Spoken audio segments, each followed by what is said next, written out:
Self-Publishing Podcast, episode number 165. This episode of the Self-Publishing Podcast is brought to you by 99 Designs, the online marketplace that helps you get outstanding book cover designs at an affordable price. Start your custom design today at 99designs.com/SPP and enjoy a free Power Pack upgrade valued at $99. Welcome to the Self-Publishing Podcast, where if you want something done right, you gotta do it yourself. And now, here are your hosts, the three whitest guys in podcasting, Johnny, Sean, and Dave. Hey everyone, and welcome to the Self-Publishing Podcast, the podcast that follows three full-time authors as we attempt to change the face of indie publishing. Join us and our trailblazing guests as we shove aside boundaries, freely experiment, and occasionally screw up. I'm Johnny B. Truant. My co-hosts are Sean Platt and David Wright. If I had a show, you could be the hosts of it. We'll just say that. Yeah. So it's been so long since we've all been together in the same place.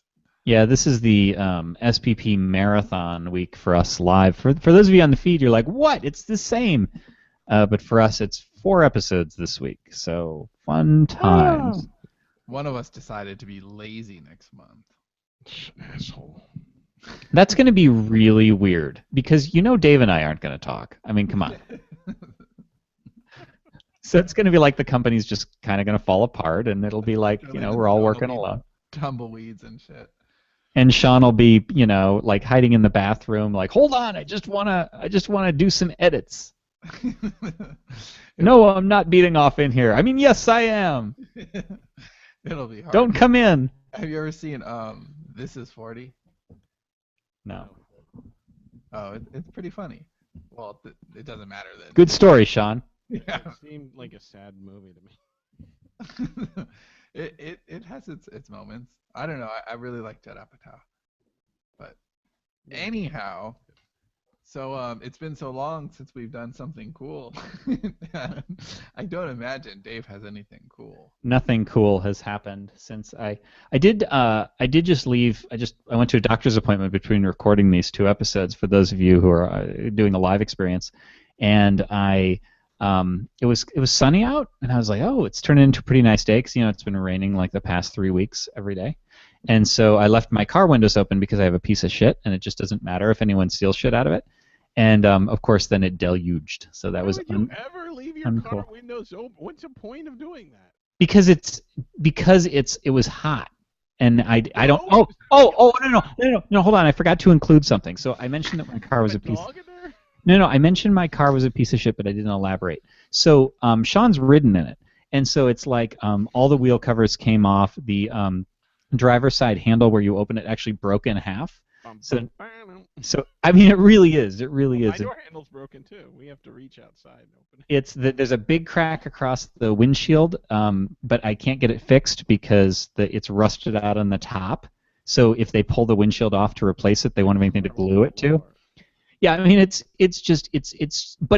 actually I talked about this before, and you said it's the ideal car because it looks bad and everything's falling apart, but it runs great. Like I've never had any trouble with.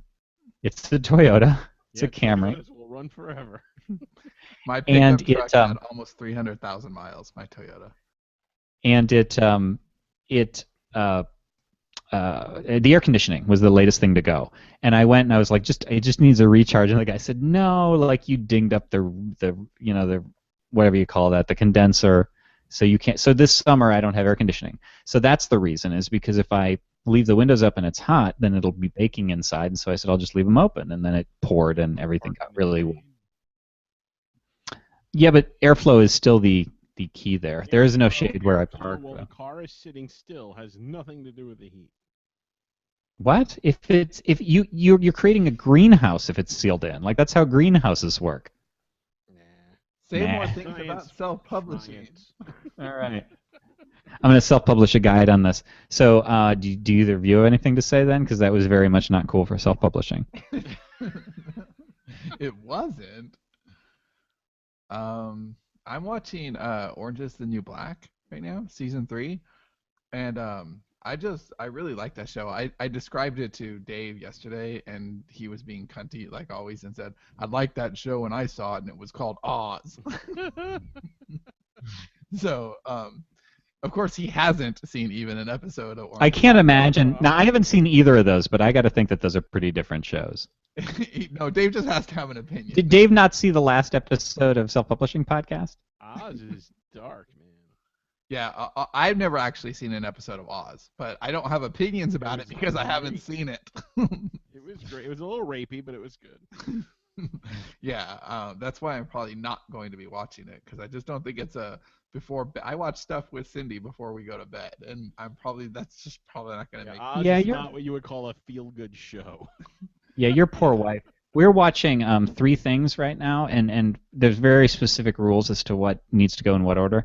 So we have our serious kind of suspenseful show, which is currently Battlestar Galactica. And because we have to get the discs from Netflix because they don't have it streaming anymore, we've been watching Gilmore Girls as the replacement because you guys were talking about Gilmore Girls the other day, and Sean was like, "I love Gilmore Girls." So and then we've been watching My Name Is Earl. So if we watch, and I've seen these before, like I saw that before, but if we watch Battlestar Galactica, we have to cap it with a My Name Is Earl because she gets tense, she gets worked up. Oh, that makes sense. Yeah. Cindy's like that. So anyway, But I don't subject my wife to the shit that you do. do you know? No, she likes she Ever likes watch a Serbian film. She, likes that into, I can't. I love that I got that joke. yeah, she wasn't that into Fargo, which we gave a try. But we ended up getting the next disc anyway from Netflix just to see. But she does like Orange Is the New Black a lot, and I just think they do such a great job with character. Do you know the setup of the show, Johnny? No, I know Dave does because he has an opinion about it.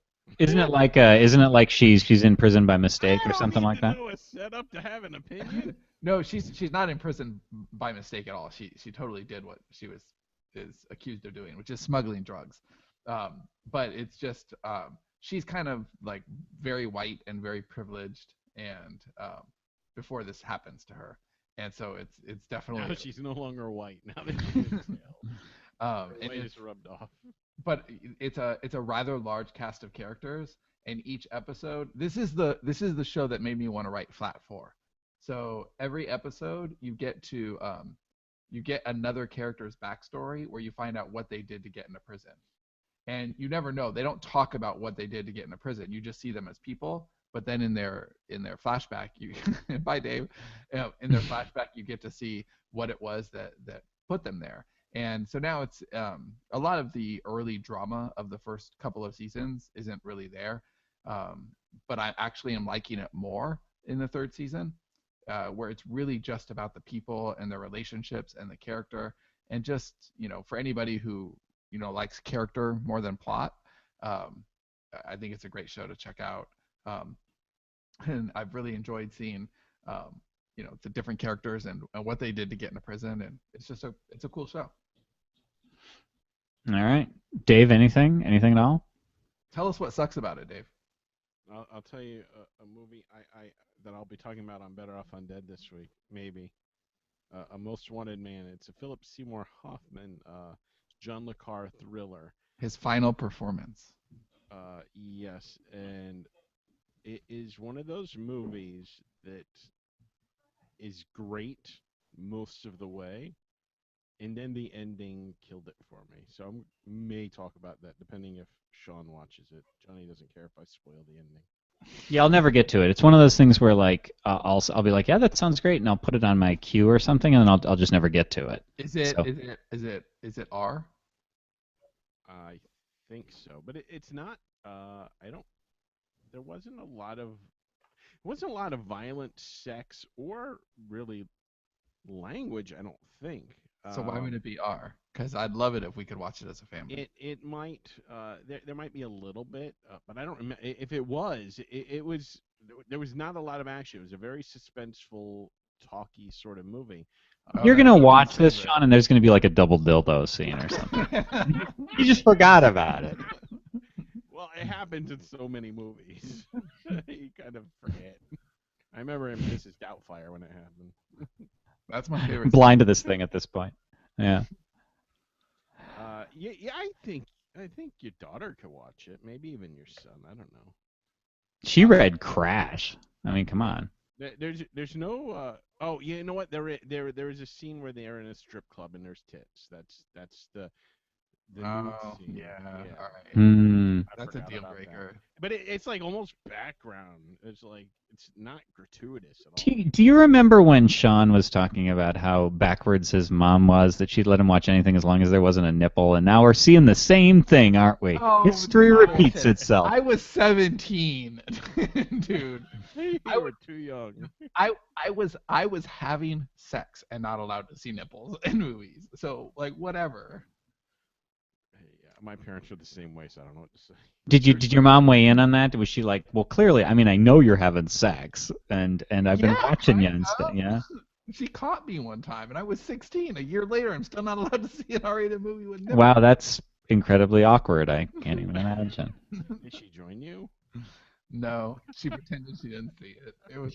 She has eyes only for Dave. This is a whole Better Off Undead episode. Yeah. We better get back to it. So, looking at the time here, all right, might as well begin talking about it. So, we're gonna do today's show, and I'm realizing how dark I am here. I don't know what's going on. Like, why is my camera not working better? We're breaking all the 2.0 rules. We didn't even announce our topic yet. I know. It's because this isn't a 2.0 It's not a 2.0, and so we've gotten sloppy, and it's just like Dave not being on daytime anymore. We're just sliding right off. We're going to talk about free being where its place is, basically, like where we think free is still a good idea. Just to take you in the Wayback Machine, if you listen to the early episodes of SPP, I always get a little nervous when people say I'm brand new to the show and I'm listening to them. At episode 1. Right. Exactly what you say to do. And I'm like, don't do anything yet. You don't do anything yet. Like you go ahead, listen to that, but don't do it. I got an idea for a cereal I want to do. Get that email. So the free was a really big deal a few years ago before a few algorithm changes, specifically on Amazon. And of course, you could game the system by using your KDP Select free days and advertising and just going bonanza and having a ton of free downloads. And then it would boost the popularity of that book, and you could ride it back down. It was an easy button. And obviously, that's been gone for a while. A few iterations a while ago, like they denigrated the power of free to rise in the popularity lists again, and they did that thing that now seems so long ago, where it used to be if you went to a genre page, it would have top 100 paid and top 100 free right next to each other, and then they hid it behind a tab. So we just wanted to check in on the state of free, like State of the Union for free. There you go. So that's the topic. Yeah, from where I'm coming from this, I think that it always depends on your objective. And I think that, it's one of those things that a lot of authors will just say, okay, I need to have free. And I'm looking forward to our Iterate and Optimize book, because I think we can address a lot of this stuff too. I think that we were one of the loudest voices about free, and you have to have a funnel starter, right? In Write, Publish, Repeat, we devote a lot of time to that very idea. But I think that the truth is it's not a one-size-fits-all solution, and not everything needs a free. So we have a couple of examples here. We could take Invasion and Yesterday's Gone, which are our two biggest properties right now. And Yesterday's Gone just had a free promotion. Two of them, actually. One that was on Barnes & Noble. That was, what was that called, actually, Johnny? Nook Free Friday, I think. Nook Free Friday. So that was just a Nook Free Friday where Barnes & Noble did a promo. Can we, and I'm mainly asking Dave this, can we give numbers of free downloads? Do you mind if we talk about that? As to what that drove? I mean, not the paid numbers, but do you want to talk about the? I don't know the Barnes & Noble numbers. I know what do you call it? The BookBub one yesterday. Oh, well, there's that too. I keep forgetting that there were both. But I think that giving the idea of how many free downloads something like those can drive. Yeah, we had two great promotions for Yesterday's Gone back to back. which we're trying to get a lot of attention on Yesterday's Gone right now, because next Tuesday, as of the time of this recording, next Tuesday we have season 6 coming out, which, yay, like the series is done. We have a closed funnel, so the more people that we pour into that funnel, the better. And I think because of that, it makes a pretty attractive argument for free. Because there's 5 more books they can buy. There's also an offer to get the second book for joining the list. We're going to be preparing a couple of bundles that are season 1 through 3 and season 4 through 6. And so there's a lot of upsells, there's a lot of sideways sales, there's a lot of potential for the franchise by doing it this way. But for example, with Invasion, we're actively not turning the first one free yet because it just doesn't make sense. And I also think it's one of those things where your results aren't just about the books that you sell, it's about the message that you're sending too, and what kind of reader you're trying to groom, and how protective you are of your reviews. Because the first thing, in Dave's typical "the sky is falling, everything sucks" kind of way, yesterday when our BookBub ad went live, and I said, "Yeah, our BookBub ad went live," and he said, "Great, get ready for the 1 stars." Right? Not awesome. We finally got a BookBub on our Yesterday's Gone, but get ready for the 1 stars. And while that's funny, and that's a comedic Dave angle on that, the truth is you are going to get 1 stars on every free promo, and every free promo you do. Doesn't matter how. Reminds me, I didn't check today to see if we got any yet. We didn't.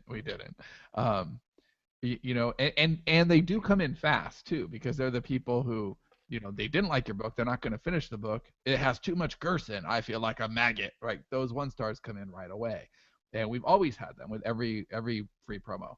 And so you have to understand that, because your ideal reader is not the only one who's seen this. It's not people who go out and look for it.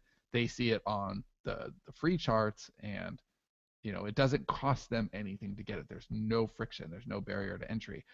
So if you care about your review average, then free is a factor. If you care about the kind of reader that you're going to attract, free is a factor.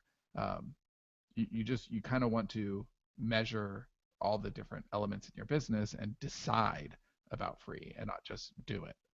So for BookBub yesterday on Amazon, that's the only numbers that I saw. It was like 25,000 downloads for yesterday, which I think is the best single day downloads we've ever had. I was going to ask you to repeat it, but then I realized we're on a public medium. But why the hell not? It's this because I zoned out. I was off doing something else. A lot. I'll just take that. 25,000 downloads for Yesterday's Gone season 1 on Amazon yesterday. That's awesome. And but I think that is the biggest single number on a free download day. Now, am I remembering wrong? Because I could have sworn it was more than that on Nook, or is it just maybe I might be remembering it wrong for the Nook Free Friday? Not for BookBub, for the Nook Free Friday. I can get the Nook numbers. Hold on. But I do know that you're still seeing. I would probably have it too, but I have noticed, because I check the Drafted Digital dashboard, and I'm still seeing like 500 to 800 downloads per day of that still, and it was free over a week ago, so that's some good stuff. Wow. And without being specific, there's definitely buy through, like it's definitely a boost, and I think that's a good way to use free. What I find interesting is that we've had Yesterday's Gone season 1 free for quite a while now, and it was free before. We made it free a few times, and Pixel Ink picked it up, and it did 10,000, 20,000 on a weekend. Those times. So it's been free a number of times. It's had quite a few pushes, and it's been even deal of the day when it was a price book, and it had a lot of sales then. So it's interesting that even though you feel like we can't possibly sell anymore, we've already sold everybody who might buy the book. You feel that way. Yeah, I feel it. But there is the idea of, okay, the world is a very big place. Yeah, but everyone that usually pays attention to this probably already saw it when it was free before. Is my way of thinking, and it's not true. This bears out, and also I think the cover being so nice also helps a lot. Dave, where would you find a good cover? Where would I find a good cover? I'm glad you asked because for a long time, I did all of our covers, even ones I didn't think I could do. And that was the best option ever, and we don't have any need to do anything else, right? Okay, so moving on with our topic. No, no, no, no. There is another option out there. And that option is 99designs.com/SPP. They have tons of great designers waiting to give you the best cover possible.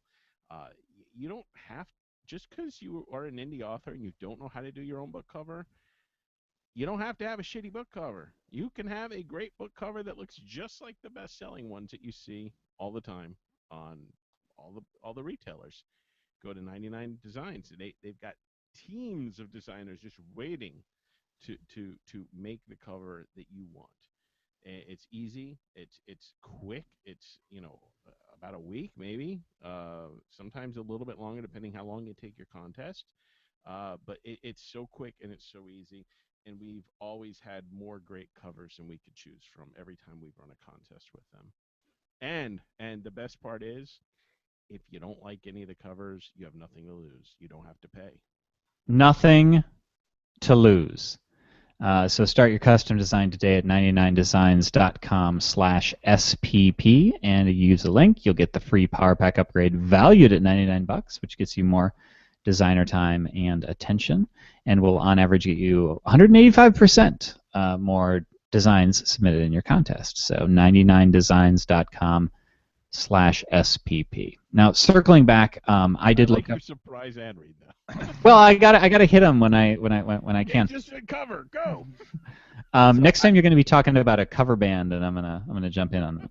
I have the number. For Barnes and Noble downloads was 16,452. Yeah. And in the past 14 days, because that's what I looked up. Well, I didn't know if you were going to find it. 25,238 at Barnes and Noble. So 50,000 downloads of the free. Like, that's a lot of people. Now, okay, one other thing always is true with free. You get a lot of digital hoarders. You get a lot of people who, oh, it's free, I'm adding that to my Kindle, and they're never going to look at it. They're all people with that accent. At least 71%. And then, although from what I understand, that's not necessarily as true at Apple. People who download that stuff for free tend to read it as a percentage more. But still, like, those numbers are really great. 50,000 people, a percentage of those are going to go on and read the full series. And at least on Nook, we're seeing significant buy-through. Yes, already. And so some of those people will go on to read the whole series. Some of those people, a small percentage, but a percentage nonetheless, are going to go on and be CI fans forever. They're going to read 12. They're going to read White Space. They're going to read things that we have even conceived of. They're going to read the thing that Dave doesn't want to write because somebody else might write it first. And if they don't kill themselves, then you'll have them forever. So it's right. good. And so, go ahead. Well, no, go ahead. Well, one of the now I talked about this early on, and this is like one of those light bulb moments, early in the SPP history that I had. Because I realize people hoard books, because I do it too. I when a book is on sale, I buy it. Even I don't have time to read, I'll eventually read it, maybe. So I'm the same way. And one of the things that is difficult is when you're going through your list of books, unless you're on the Kindle Paperwhite, you can actually like push a button and see the synopsis of the book. But a lot of times you can't on the Kindle Fire. I don't think you can, and on some of the other readers, you don't have an option of seeing what the hell the book is about. So you're basically going just by the cover, and if the cover is kind of obtuse and you don't really know what the hell the book was, you might not decide to read it. So what we do on Collective Inkwell side is on the copyright page, I put the synopsis of the book. So that's the first thing people see, so they can. Like, if they download our book a year ago and they're like, what the hell is that book about? Well, let me just open it up and see. They got the synopsis right there, and then they could decide if it catches their eye. And I've heard from readers that said, I downloaded your book a long time ago, and I didn't get to it, but then I did, and now I'm like tearing through the series. I'm so glad I did. So Yeah, that's pretty smart because I'm the same way actually. I hoard too. I don't hoard free. I'm actually more likely to buy a deal of the day than I am to download a free book. That I'm not that like whatever. Like it has to be. I'll download a free book from an author I know or something like the cover really yeah. striking, but it takes something. But I'll buy a book and maybe I'll never read it, whatever. But when I'm looking for something to read and then I'm scrolling through all these things that I bought, like I would like a synopsis. Like that'd be really great. Hey Kindle, listen up. That's a cool feature. You should press a button and get the synopsis. They have a history of listening to us. Yeah. So yeah. Well, so let's see if we can dissect, because the original intention was to make the first Invasion book free, and I do still think that will happen. At about this time, right? Actually, yeah, it should have already been free. But there's a few things that happened that changed my mind on it. One, I just don't know if it's just such a commercial property, and that makes a difference. But it just plain sells too well. Like frankly, it just sells well enough that I don't want to make it free. Like, why would we? It's selling well. And the other thing is, we recently made a bundle, and if you make a bundle of 3 books, because that's all that there is, and one of them is free, it's just not a very good bundle. And so since we're trying to drive sales of the bundle and stuff, it just doesn't make sense. Like it's a $10 bundle. The books are $5 each, so you save 33% if you do that. And we've just left it paid. Now I imagine it will be free eventually, but I don't know when. Like I just want to see what happens.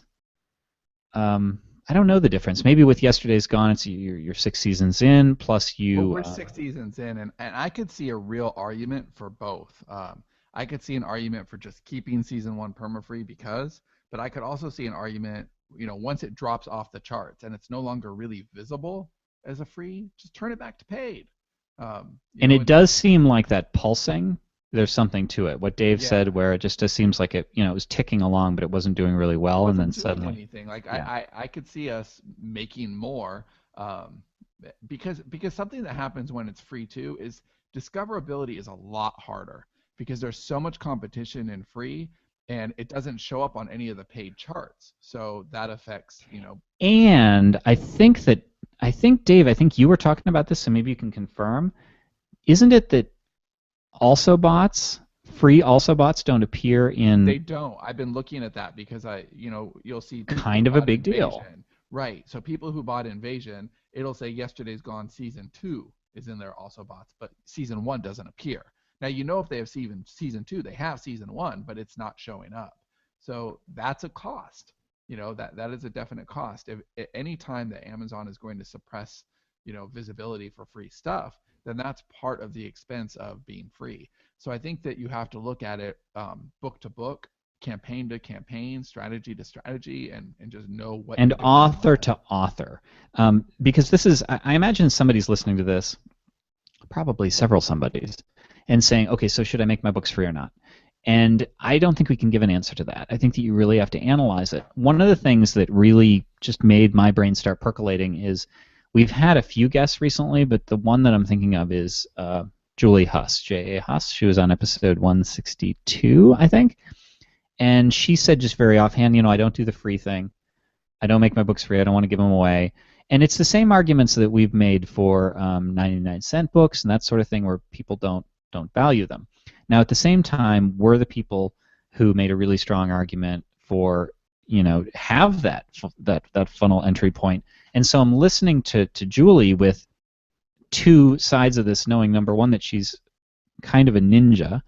So I'm not just going to dismiss what she's saying, and she's had great results.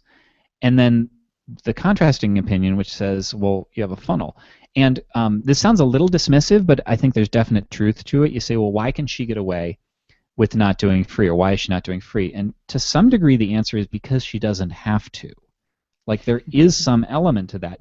And so an author who is further along might choose to make the argument, I'm going to put my foot down and establish value in my books, and people will always pay to establish the value. But that's a luxury you often can't afford at the beginning, and I wonder if this is where we're starting to transition a little bit. Yeah, I think there's actually a lot of truth to that. And, I've always been of that mind. We were probably wrong with how much we dug our heels in about it. But that was our whole idea with the Beam. We wanted to have a little more premium pricing on that. And Dave was right. I like the, I don't know. I mean, I came up with a flower shop. Where we had to compete head to head with Trader Joe's, and we lost the flower shop because my father wanted to compete on price, and I didn't. I wanted to compete on quality and be and be that. And I've always believed that. Like, I don't want to compete on price because there's always going to be someone willing to go lower, and that's not a battle you even want to win. So what? You won and you're the cheapest? Like, that sucks. You're left with a shitty business. So I like the idea of having readers and cultivating an audience of people who are not only willing to pay for my stuff but looking forward to it. So here's a good example. I was talking to Dave about this just yesterday. We've been going to the Dollar Theater a lot, pretty much every Sunday. There's a Dollar Theater by our house, and they rotate through their movies so fast. Like, there's always something to see, and it's great because, oh my God, it's going to the movies is expensive. But did I wait for Inside Out to hit the Dollar Theater? No way. I was there opening weekend. I know it's going to cost like $60 to go to the movies. But whatever. Like, I was What's excited. Dave doing over there, brewing ayahuasca? I think he is. Hey, Ayahuasca Joe, what are you doing? People on YouTube are saying I'm low. So I was not only eager to see the movie, I was excited to give Pixar my money. They deserved it. I'm turning you back up, Dave, because I had you turned. I don't understand this. Like, can we do the separate audio thing where Audra handles it? Because I turned you down because you're maxing out for me. Sorry, YouTube. I don't know what the hell's going on. Anyway, go ahead. Well, that's it. I think that I want people to feel, and I know I'm not equating us to Pixar at all, but I'm saying I want people to feel that way about us. I want people to love our art so that they're looking forward to it. And we have people like that. We have people. I am a person like that. There are plenty of people. I would never say, well, I'm going to wait for this to be on sale. Just like, I want it. I want it now. It's $5. Just buy it. And I want the artist who created this to fully benefit. And we get that from, a lot of our readers. Hey, I mean, so Platinum Readers is a good example. A lot of our Platinum Readers, they get it for free as part of their, monthly thing. And then they go buy it when it's out, which isn't fair to them at all, but it really says something about that relationship. And so, I got an email right here that just came in right before the show a little while ago. I won't say who it is, just a reader, but she said, just want to drop you a note to say I love your books. I'm reading Yesterday's Gone, and I'm on season 3 right now. I may have never picked it up or got hooked on your books had you not given me the first book for free. Even though I received a link to get the second book free with our CTA, I went ahead and purchased all of the Yesterday's Gone books through Amazon for my Kindle. I wanted to say thank you for your generosity and keep them coming. So, yeah, I definite both arguments. That's the trick. I don't know how to draw a fine line on this. I do know that we decided to not mess with free on Invasion. I think that what we've been saying before is maybe a little more pat, which was, I don't know that we spelled it out exactly, but in my mind it was, once you have 3 books, make the first one free. But I don't know that I buy that. It may depend on the book. It may depend on all the stuff that we were talking about. Well, So it also depends on how it's doing. What your velocity is. Right, and so actually, Yesterday's Gone, when you were talking, the idea of making it temporary, because here's what I could see.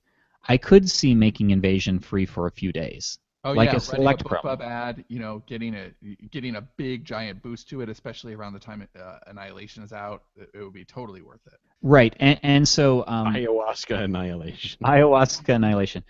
So actually, when I have the Fat Vampire 6-book box set, and people do like that. and but I don't think it's not a really really commercial read, and I think that it isn't something that people buy as a knee-jerk reaction, like boom, I gotta have that, I gotta have Fat Vampire.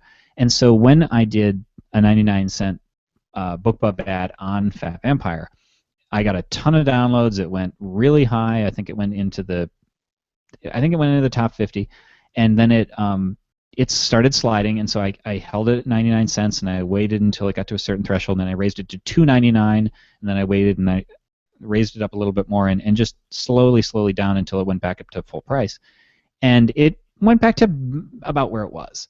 Now, by contrast, Invasion, we did the BookBub ad at 99 cents, and it went quite high, and then after a few days, after the promos were done, I just raised it to $5. I didn't even hesitate, and it hung much better. And I just think there's something that's hard to describe about certain books.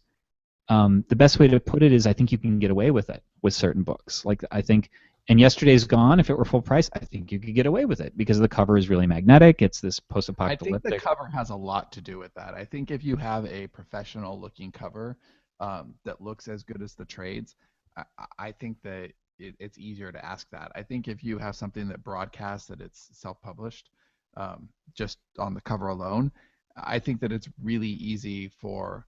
It's not 2010 anymore. You know, there's so much free stuff out there.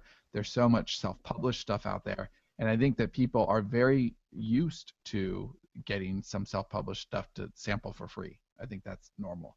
Well, it's the other thing too is that I think that we as the authors, because we're really monitoring this stuff, it's easy for us to say, okay, that Fat Vampire value meal was 99 cents, and I'm just going to jump it up to $10. Or Invasion was 99 cents, we're going to jump it up to $10. But people who come across it, they don't see that. They see it either is 99 cents or it is $4.99 or $9.99. They don't notice what it was. They don't say what the fuck, they just raised it. And so I think it's a conversion thing. Like if it's in front of you at whatever price it is, and so I think for something like Invasion, we got a lot of exposure and we were able to hold that conversion. Whereas I think with Fat Vampire, at least at $10 and even at $5, it didn't really hold up. I got the exposure, and the exposure just wasn't worth as much. It just didn't convert high enough to warrant that, and so I had to do that step-down approach. And so in a case like that, with a book like that, maybe it does make more sense to look at perma-free as opposed to something where you can kind of get away with a higher price. Yeah, and I think that, let's say Invasion wasn't ranking as well as it is now. And, you know, for reference, it sticks around 2,000, 1,500, somewhere around there. Let's say it was at 50,000. We probably want to flip that to free and see what it does. You know, that is the benefit of being indie. You can experiment, you can play, you can figure it out. So it's just so not a one-size-fits-all. I think we boring you, Dave? Yeah. I think got like 5 hours of sleep because we decided to do 2 shows today. Oh, I got you beat, Dave. I got about 3.5. Ha-ha! I think that the bottom line is, as with everything, you have to start with your why.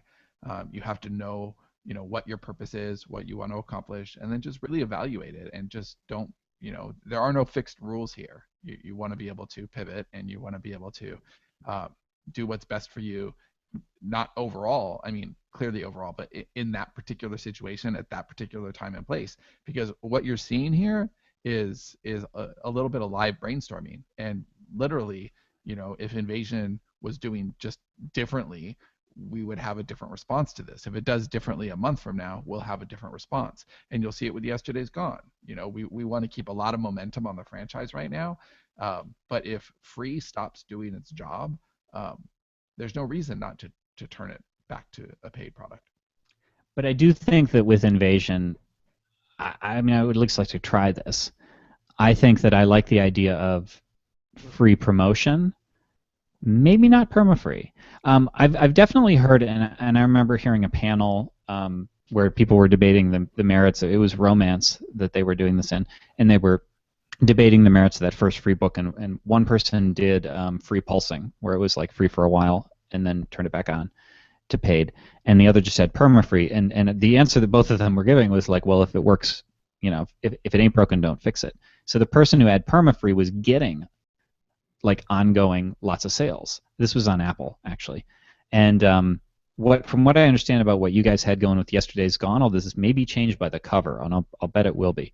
Is it seemed like it had been permafree for so long that it just kind of sagged to a. Yeah. It wasn't really ticking. Well, right, but I bet it holds really well now. Yeah, I'll bet it does too. Cover. And so this is funny. This is very Dave. So we had we had switched the covers and we had put it up, but the sales ranking barely changed at all. And I get a Slack. What the fuck? Why hasn't it changed at all? And I'm like, because there hasn't been any traffic. Like, it's not magic. Well, wait. You this came on the heels of, I forget what the book was that you guys had done, where you had changed a cover, and instantaneously it sold more copies. Okay. It was Write, Publish, Repeat, but I think that was a fluke because it didn't last. But even with that, it's Write, Publish, Repeat. That has steady ticking anyway. So it's in more Autobots and all of that. But Yesterday's Gone was was already free. It had the old cover. Like, there's a lot of atrophy that takes place. Yeah. So moving up the new cover isn't going to be magic. But now we've thrown a lot of traffic, and I bet you it's sticky because now it's a really pro-looking cover. As of right now on Amazon, it's number 2 on the. It's been at number 2 for a long time. I keep checking it to see if it'll make it to 1, and I keep expecting it to slip, and it isn't. I don't think it'll go up. I don't think it won't at this time. But I started checking it last night, and I thought usually BookBub peaks late evening. What was funny is we were at like 2,500 or something on the free list, and then I was on a story meeting with Dave, and I said, well, let's just check before we get off, and it was 2. Like, normally we have to wait for that climb. There was no climb. The first time we checked it, it was 2, and it hasn't changed. But I bet you it stays, for a little while. Maybe not on the top 100 overall, but in the top 100, like post-apocalyptic. It may or it may not, because I think that platform matters too. And I'm not sure on Nook. I don't know their algorithms and stuff, but it's possible. And I don't know. I'm guessing here. Amazon hides free, like they do. It's not an AlsoBots. It's the top 100 free lists aren't things that people easily browse. You have to be looking for. You have to should change it to paid. Well, that's what I'm wondering. Is it might be worth, because you guys could probably get a lot of momentum. It would show up in all those AlsoBots, because they either got it or they didn't. I would think that if they got it when it was free. Live brainstorming right now. What do you guys think? But the negative there is, I mean, we're still getting the free tick-ins on Barnes & Noble. And if we're offering it free on Barnes & Noble, it has to be free everywhere. It has to be free at Amazon. Anyway. Yeah, but what if the same thing is true on Barnes & Noble? I mean, I'm not saying you should try it, but I'm thinking about myself in that situation, and I would. I'd be really, really curious to see if you could convert on that. And you could even make it $3. Like, it wouldn't have to be 6. Maybe we should do it right after it, like if it drops out of the top 100, and then just. Well, so here's the end of what I was saying. Is Amazon. See, it used to be there was a few things you could do. Number one, it would raise your profile in the popularity charts, which is a different way that Amazon ranks things. I don't know where that stands, but free doesn't matter for a lot in popularity anymore, and it does hide in AlsoBots and stuff now. And so I'm thinking that permafree may be like, because you said it may stick. Well, yeah, it may, but where is that exposure coming from? Except for people browsing the top 100 free, which people probably do, but I would imagine it's probably like a cliff. It's probably you're in the top 100 and then it's probably this big dip. Whereas maybe on Nook, I don't know. Like, if they don't hide free, then maybe it does work better there because you are in more AlsoBots and that sort of thing. So maybe having it paid and then having it temporarily free might be a best of both worlds. I'd be really fascinated to see if those 25,000 people who downloaded it on Amazon, if it suddenly pops up in their AlsoBots once you make it paid, even though they got it free. I don't know. Yeah, this is all great discovery stuff. Well, if we do make it a price, it should be 99 cents first before we go any higher. I would make it $2.99. I mean, that's just my opinion. I would make it $2.99 also. Because 99 cents is a this is cheap price. No, but what? Very little weight too. It also has very little weight, and that weight matters. as far as how Amazon positions. And I think that people will. I think it's the cover and the concept that, much like I said with Invasion, I just flipped it. I think people will feel that's worth it. They won't know it was free. They'll just know it looks good and it's $3. And there's also a jump from 99 cents to $5.99 is a big jump. $2.99 to $5.99, you're just going to get a better reader. I'd be curious. I'll be really eager to see what you guys do. I'm open to anything. I mean, we've been all over the board with Yesterday's Gone, so I'm game to whatever you all want. What I love about Yesterday's Gone is it is the company's first fully finished funnel. Like it's done. Like it's just what was that? A little sound there, little tenderness. Well, Z was done, but we don't own that, so it's not done. I mean, it's done, but who cares? Yeah, right, we can't package it. We can't do shit with it. We can't even put out an omnibus without an edit. Like, what the fuck? I love the moment where Dave relents and Sean just keeps going. That's a great moment. All right, so is that it? So yeah, I think that's it. But I think that it just the big answer on free is it depends, and but I want to see what happens there. Although that should be a 2.0 when you report on that if you do it and it works. Yeah, we should really keep an eye on this. I think that there are no. I think this is one of those things where we have to stay on top of it. We have to observe, and we can't take any assumptions. Let's see how long it sticks on that, because that top 100 list is a little different. I think there are people who check the top 100 free, but once it's off that. But I'll bet it's like first page of Google. I'll bet the first 20 get the vast majority of the top 100 free eyeballs. I would agree. Yeah. But we also can just see how many are coming in, and I think Dave's right too about Barnes and Noble. If that's still steady ticking in. Although most of those. I think the numbers are same arguments apply. Yeah. Right. I think the same arguments apply. If they're going to see it on Amazon and decide it's worth $3, they're going to see it on Nook and decide it's worth $3. So let's try. Let's keep an eye on this and then report. In probably a month from now, which is about right. We could do another show and. I want to see. All right. So this has been the Self-Publishing Podcast. I keep saying I don't know when we're going to get to 2.0 and we're going to get to the show reinvention, but it may just be a few more episodes depending on whether we get to things. Yes. But thanks for listening, and in the meantime, we'll see you next week, guys.